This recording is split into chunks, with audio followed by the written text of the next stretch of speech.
The Cornelius, Oregon Church of Christ welcomes you. Brandon Haines explores revelation from God, why the covenant is better, and Jesus is the most excellent in our salvation. This lesson was delivered on June 7th, 2020. I'd like to invite all of you, if you would, grab a Bible and let's go together over to the book of Hebrews. Book of Hebrews. And we're just going to look this morning for a few moments at the first few verses in the book of Hebrews, something that I think is a dramatically important passage. Mentioned it just recently in some lessons that we have done, and it occurred to me that, the substance of what is brought up here is of such importance to us that I thought it might be worth it for just a few moments of our time this morning to dwell on these things. So let's read together the book of Hebrews chapter 1, verses 1 through 4. God, who at various times and in various ways spoke in time past to the fathers by the prophets, has in these last days spoken to us by his Son, whom he has appointed heir of all things, through whom also he made the worlds, who being the brightness of his glory and the express image of his person, and upholding all things by the word of his power, when he had by himself purged our sins, sat down at the right hand of the Majesty on high, having become so much better than the angels, as he has by inheritance obtained a more excellent name than they. What do you know about the book of Hebrews? You might at first think, well, I know it's the book that we don't know who wrote it. There's a good chance Paul wrote it, but because he didn't sign his name to it, that's kind of unusual. Whoever it was knew the apostles, and at the end of the book mentions Timothy and knew Timothy. And so Paul is a likely person who might have written it. We know the audience because the name of the book is Hebrews, and oftentimes it's called the Epistle to the Hebrews. It was written to those who were coming to Christ from the law of Moses, and to understand better these things, the reason for this book was written. This is one of my favorite books, and I say that about a lot of books, I know, but this is one I really like studying because it's so interesting how the writer tries to make known to us the fact that there were a lot of things in the Old Testament that were hidden, that were pointing to Jesus, and we didn't realize that, and they're marvelous and they're wonderful. But the bigger idea of the book of Hebrews, if I had to sum it up with just one word, that one word would be the word better. We already read it here in the first 4 verses, the word better. It's really interesting that the word better and another expression that means roughly the same thing, more excellent, are used a number of times in the book of Hebrews to describe the characteristics of the things that the Hebrew writer is talking about. He talks about specific ideas, and to each of them he tries to contrast something from the old law, the law of Moses, to Christ. And in each case, he's trying to make the case that one is better than the other. In fact, in chapter 8 and verse 6, we see a good example of this, perhaps the summarizing statement of the book of Hebrews, when he says that Jesus has obtained a more excellent ministry, inasmuch as he is also mediator of a better covenant, which was established on better promises. And by the way, the Hebrew writer goes right on in the next verse to kind of make the point to say that old covenant, the old law of Moses, the Old Testament, had some problems. He says, if that first covenant, that is the covenant of Moses, had been faultless, then no place would have been sought for a second. And this, as I said, is probably the big idea of the book of Hebrews. Now, you want to break the book up a little bit. Let me just throw some ideas at you. When you go through the book of Hebrews, he's trying to make the case why Jesus is better. So chapter 1 is all about Jesus as a better messenger than angels or prophets. You'll notice that's what the conversation is kind of talking about through chapter 1. Angels and prophets who brought the Old Testament. And he says Jesus is a better messenger as the messenger of the New Testament, of the New Covenant. He goes on in chapters 2 and 3 to talk about mediation of a covenant. And he'll use Moses as the example in the old one and Jesus as the example in the new one. And he'll say Jesus is better as a mediator than Moses was. He talks about the promises that are made and the rest that the law of Moses promised, just the Sabbath rest, the last day of the week. And then he says the true Sabbath is the eternal rest that Jesus provides. It's a better promise, a better reward that is given. Chapter 5, 6, and 7, and in some ways probably the thing he dwells on the most, is Jesus as the high priest of the new covenant. And he makes the case why Jesus is a better high priest than those high priests of old. And he goes to the covenant itself in chapter 8, and he makes the case that it's a better covenant, as we just read, verses 9 and 10. He'll talk about the idea of Jesus as a better, I realize some of you might have been writing that down. I'll go back for a second.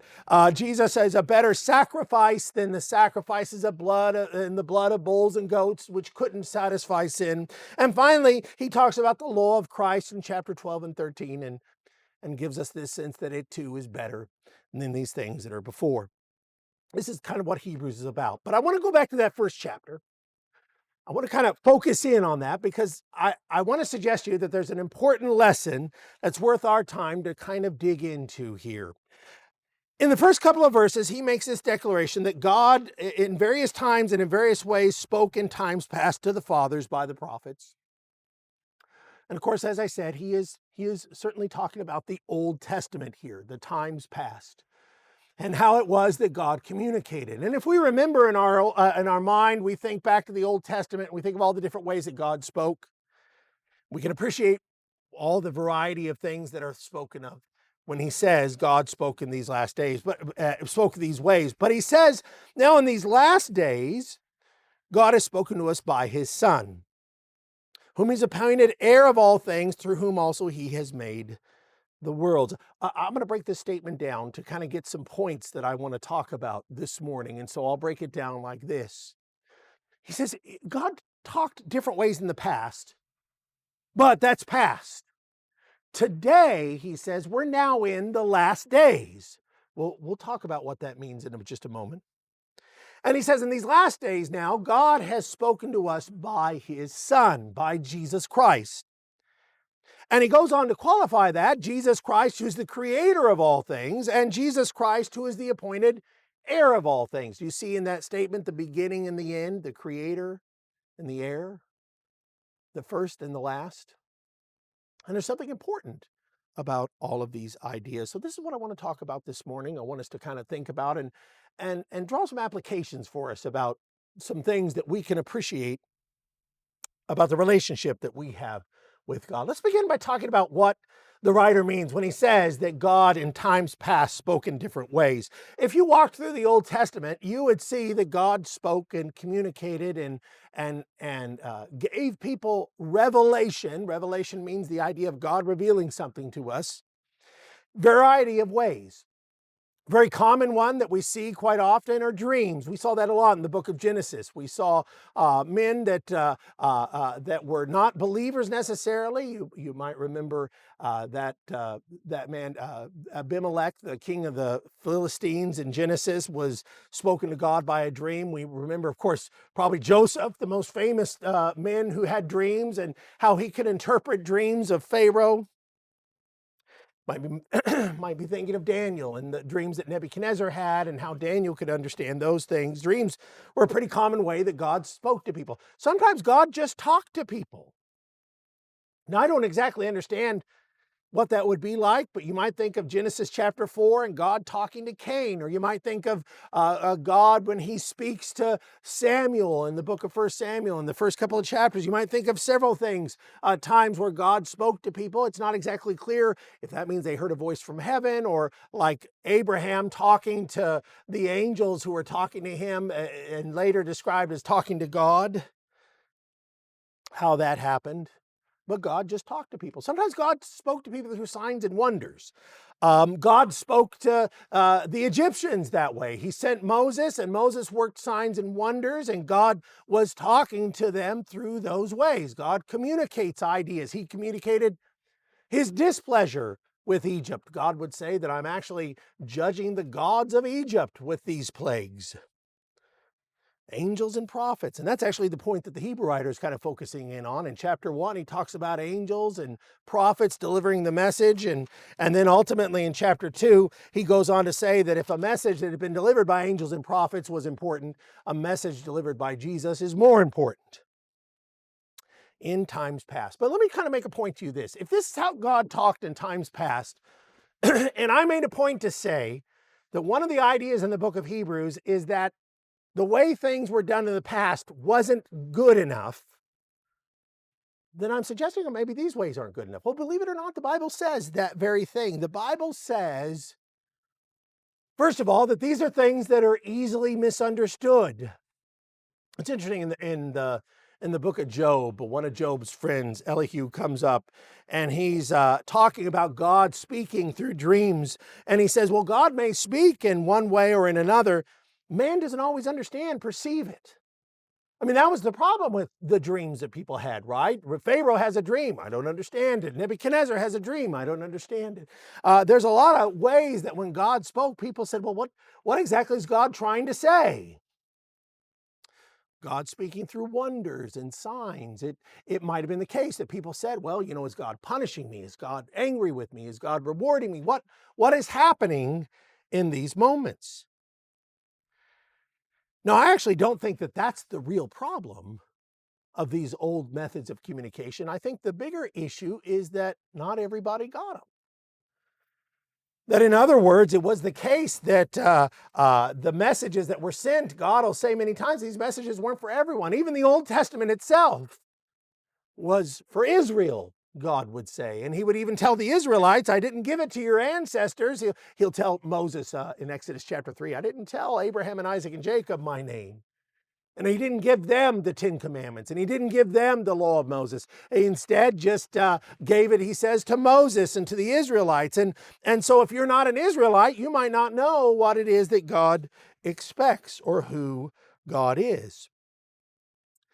Indeed, one of the biggest prophecies in the Old Testament that's given to us in the book of Jeremiah, chapter 31, is Jeremiah speaking for God, and God saying, there's going to come a day where I'm going to create a new covenant, and it'll be a covenant that everybody understands. Everybody has access to it. And then the Hebrew writer takes that prophecy, by the way, and he makes it part of his central conversation about the better covenant. That the better covenant was one that people wouldn't just be born into like Israelites were born into a covenant. He says it'll be a covenant where people make a choice.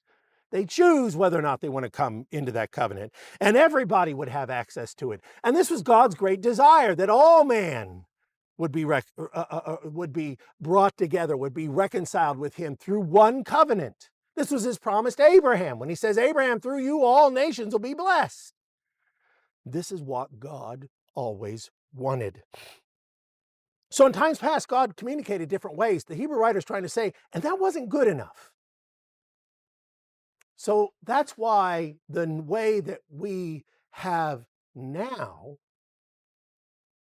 or the expression that he uses, in these last days, is better. I want to talk about this expression, last days, because I think that's one that's a lot of people misunderstand. In fact, if somebody comes to me and says, Brian, I think we're living in the last days, 9 times out of 10, they don't mean what the Hebrew writer meant. They're probably thinking of something else. There's a lot of people in the world that think that last days only pertains to the final few years of the human race and that it's some kind of means to an end. But we have to appreciate that the Hebrew writer says the last days are in the time that he's writing. What does that mean?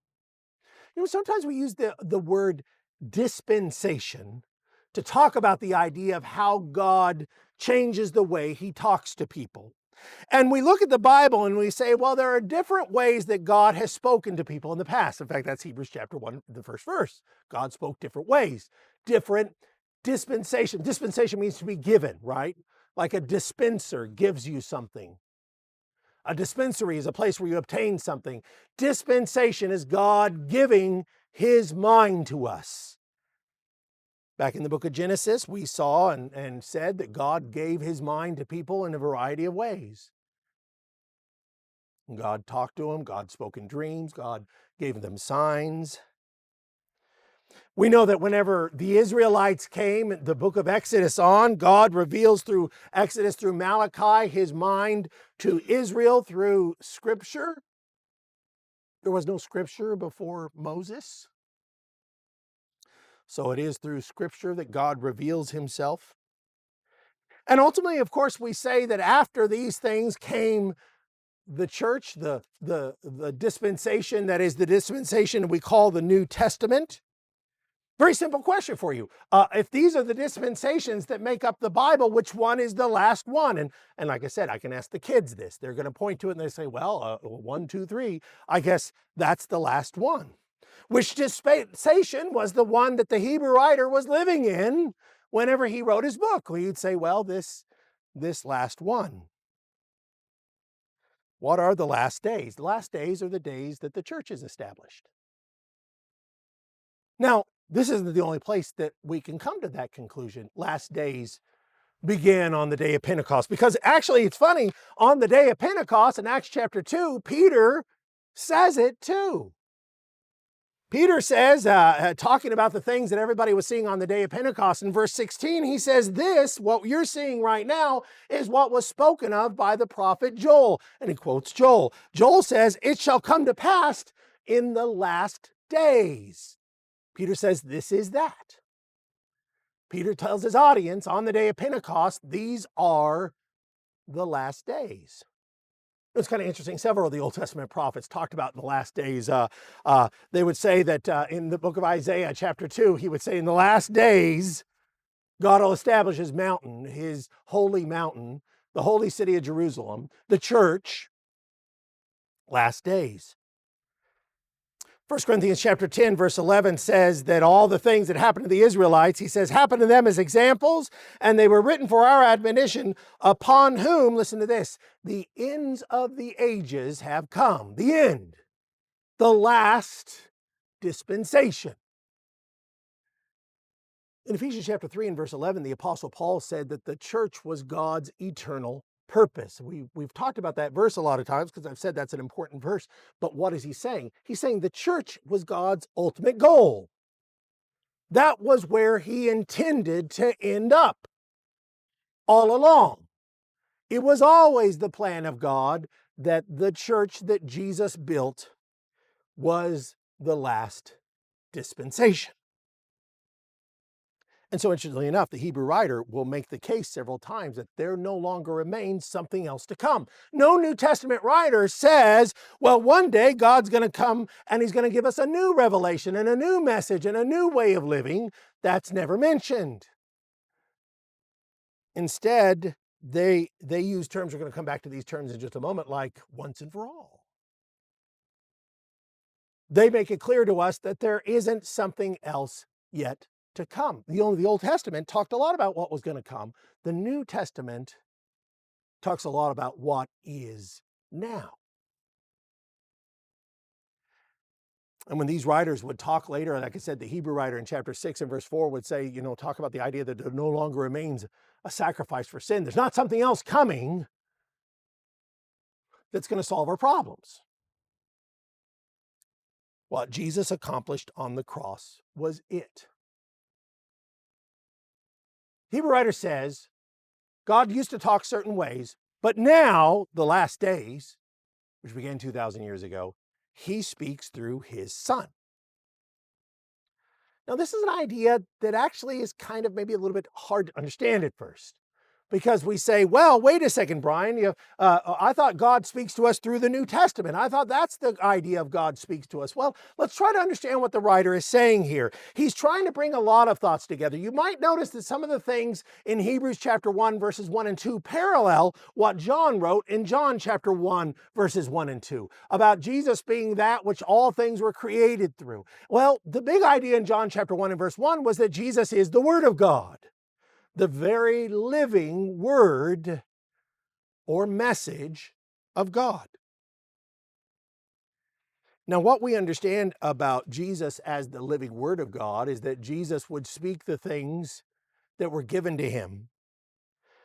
But we might remember that when Jesus ascended to heaven, he sent the Holy Spirit back to the apostles, and he declared in John 14 and verse 26 that the Holy Spirit, who he says would come in his name, the Father will send in my name, he will teach you all things and bring to your remembrance all things that I have said to you. What does that mean? Well, Peter tells us what that means in 2 Peter. He says that means that the Holy Spirit inspired us to write the things that we're writing. Prophecy never came by the will of man. Holy men of God spoke, as they were moved by the Holy Spirit. Later in 2 Peter chapter 3 and verse 16, he'll clarify and say that that's Scripture. What Peter writes and what Paul writes are Scripture. The New Testament is the result of that coming of the Holy Spirit. That's what Paul says in 2 Timothy 3:16, that all Scripture is inspired, Holy Spirit driven. I mentioned already 2 Peter chapter 3 and verse 16, where he talks about the idea that the Scriptures come, and we saw in chapter 1, not by the will of man, but by the Holy Spirit, and that the things that are written are the Scriptures. Jesus is the Word of God. Jesus sent the Holy Spirit. The Holy Spirit then came to the apostles and inspired them to write the New Testament. So we can say what? Well, Jesus speaks to us through the New Testament. That's an idea, like I said, that we're constructing from the various things that we're being told, but it's not an idea that's really too unusual. Jesus would tell us a lot of times things like this. In John 6, Jesus would say, "My words are spirit and they're life." The things that I'm saying to you.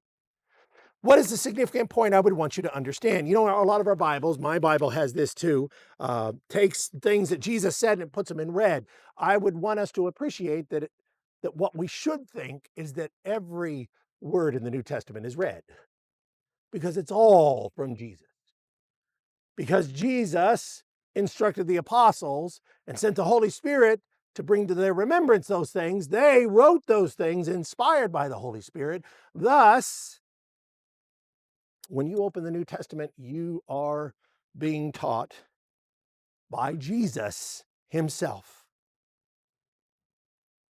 Now, back in chapter 1, he wants to qualify a couple of things about Jesus who is speaking to us today, and he gives us two qualifications. The first is the one that's very similar to what Jesus had said in John 1, that Jesus is the Word of God, and that Jesus is he through whom all things have been created.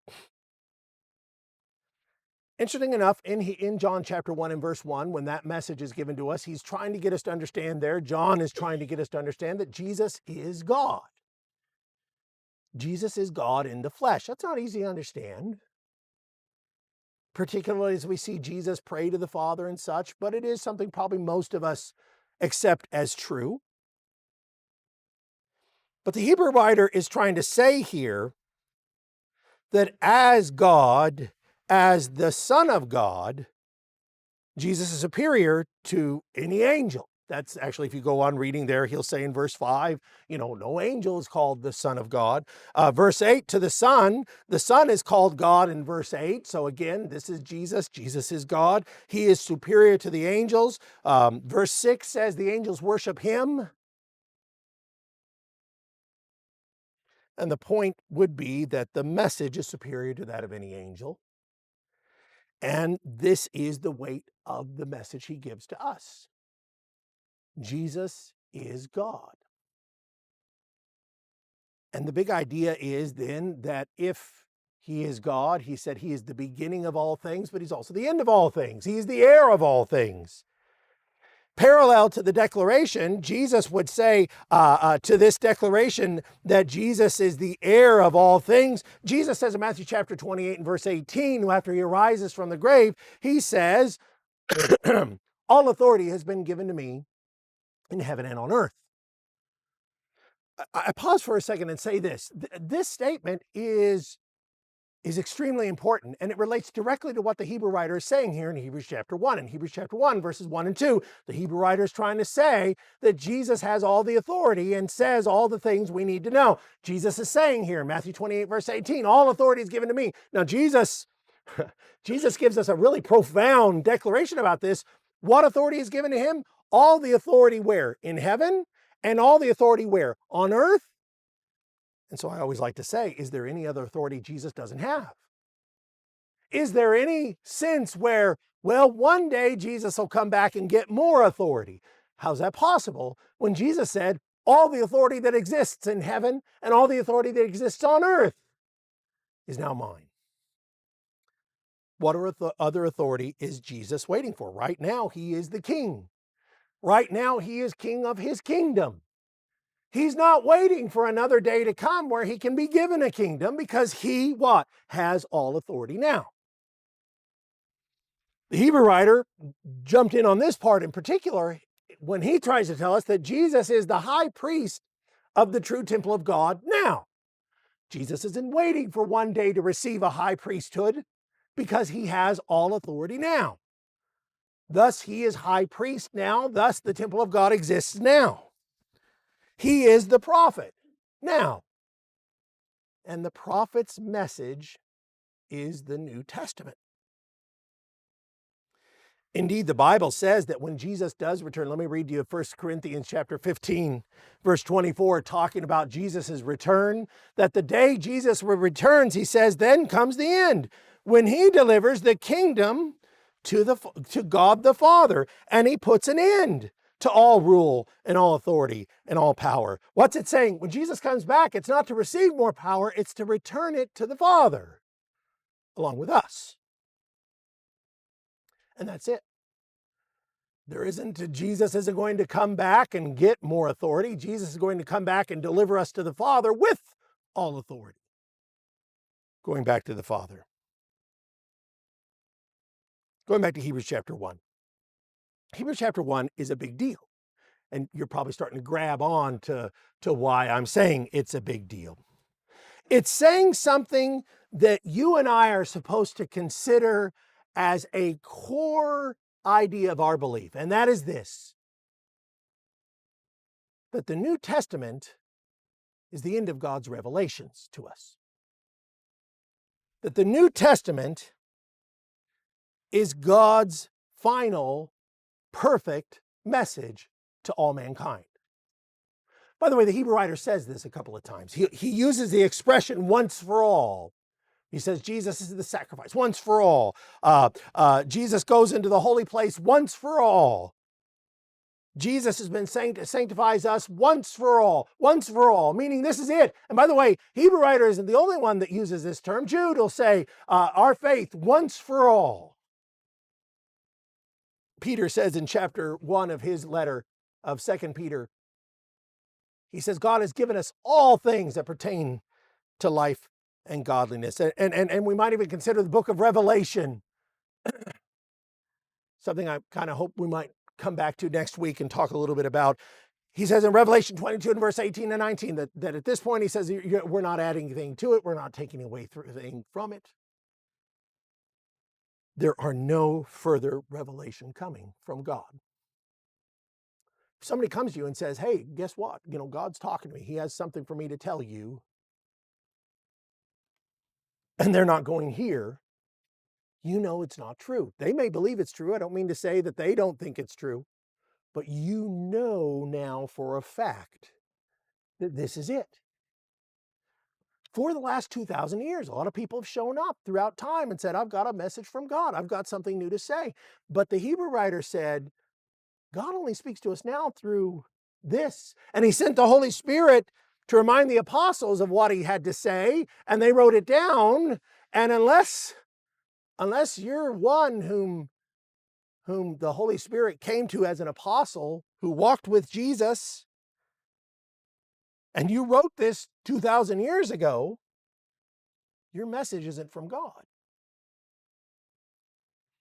And as I said, a lot of times people will come to us with a lot of messages saying, hey, this is what God has to say.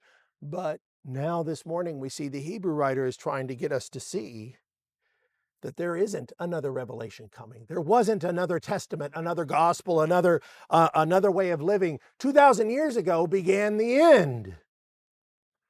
The last time God would communicate. And that's what last days are all about. The last time God would change things up. The Hebrew writer finishes up his letter by saying things have been shaken, and this is it. And the next time God comes, it's not to deal with a new way of living, but it's to dispense his ultimate justice.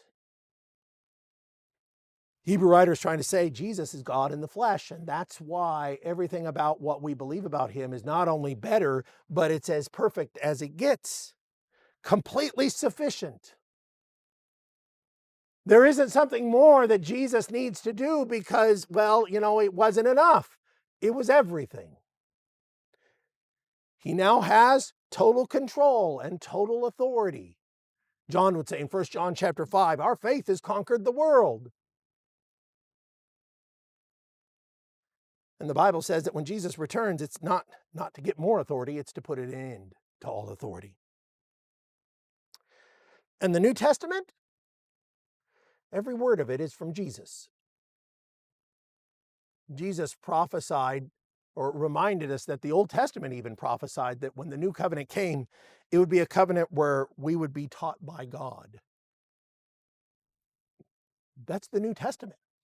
Jesus is telling us these things. And we're all the heirs of all these things. And we're the heirs of these promises if we live in the last days. And for 2,000 years, we have lived in the last days. Again, let me kind of reiterate and say this last point one more time. The Hebrew writer is trying to get us to understand something that he tried to get his audience to understand 2,000 years ago. That was it. There wasn't going to be more that came along. That even speaks to the idea that even I have nothing to add to what is written. That's why I would say to you and remind you, I'm not, I have no more mind or inspiration than any of you do, because we all have the same revelation from God. In front of you, you know everything I know from God. And that was God's great purpose all along, that all men could be called and reconciled to him. Not all will come to him, but God desired that the whole world might have a chance. And the New Testament is the way that that is accomplished. No one person is better equipped with the New Testament by God than another. We're all given the same means to an end, so that God's ultimate justice and judgment can come upon all men the same way. That's the great purpose God has for all of us. And that's the meaning. Hebrews chapter 1, verses 1 through 4. Let's take a moment. Let's go to our Father in a word of prayer. Would you join me in prayer? Holy God and Father, we're so very grateful that we had a few minutes of time to talk about your word and the way it is that we who live in these last days and joining those who have lived in the last days for the last 2,000 years before us, how we've all been recipients of the ultimate and the best of things, the better covenant, the better promises, the better hope, and how it is that we live in what is your eternal purpose. And so, Father, this morning we give thanks to you for the blessings you give us and for the revelation that we have and the understanding we can have, that we can have confidence that there's not something better coming and there's not something else that's to be revealed, that you have given us all that we need pertaining to life and godliness. That our King and our Savior Jesus has all authority in heaven and on earth. And that we are the recipients of so much better things than any who've come before. And so we give thanks to you for these promises and these blessings and this revelation to us. And we pray earnestly, Father, that you'll help us to understand these things better so that we're equipped if false teachers come to us, Father, and try to say that they have received revelation from God, that we're prepared, Father, to understand what that means, and that we ourselves don't think too highly of ourselves, Father, but understand that all men have been given this ultimate once for all demonstration of your love for us through your word. Be with us in this week. Help us to rightly divide your truth in all things. Forgive us of our sins as we forgive those who sin against us. In the name of Jesus Christ, we pray. Amen. Hebrew writer would want us to appreciate that Jesus is the solution to sin. And he would want us to appreciate that that's what Jesus said so many times, that Jesus was the solution that came when a person would believe in Jesus. Jesus would call us to believe in him. Jesus would call us to confess him before men. Jesus would call us to turn away from sin. Jesus calls us to be baptized into him. Jesus calls us to remain faithful to him to the end, to abide in him in his teaching. I don't know anything from Jesus any more than what the word says. And you can know this too. You can look up every verse here and find many more that will tell you the same thing. Ultimately, though, the truth of the matter is it then becomes Jesus teaching you. What must you do to be saved? This is what Jesus has said. Every time we're together, we offer the opportunity. If somebody has a desire to be obedient to the gospel of Jesus Christ, to obey what Jesus himself said, we'd like to talk to you about that. Not that we have a doctrine that we can teach you, not that there's something we can say, but we'll show you what the Word of God says. We'll show you, maybe you can show us something we didn't see here. But we'll walk through this together and we'll see what a person must do to have eternal life. We also offer the opportunity that if somebody has needs or requests prayers. We're always grateful for that and willing to pray and to encourage anyone as we can. Sometimes people would like to talk to us after services, and that's great. But sometimes, once in a while, somebody says, no, I need to do something right now. If I'm describing you, why don't you come up here and visit with me while we stand and sing a song to encourage.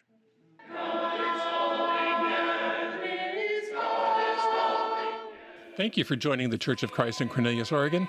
We can be found on our website. You can scan the QR code on your screen or the CD you were given, or on Facebook at facebook.com/Cornelius Church of Christ. Thank you and God bless.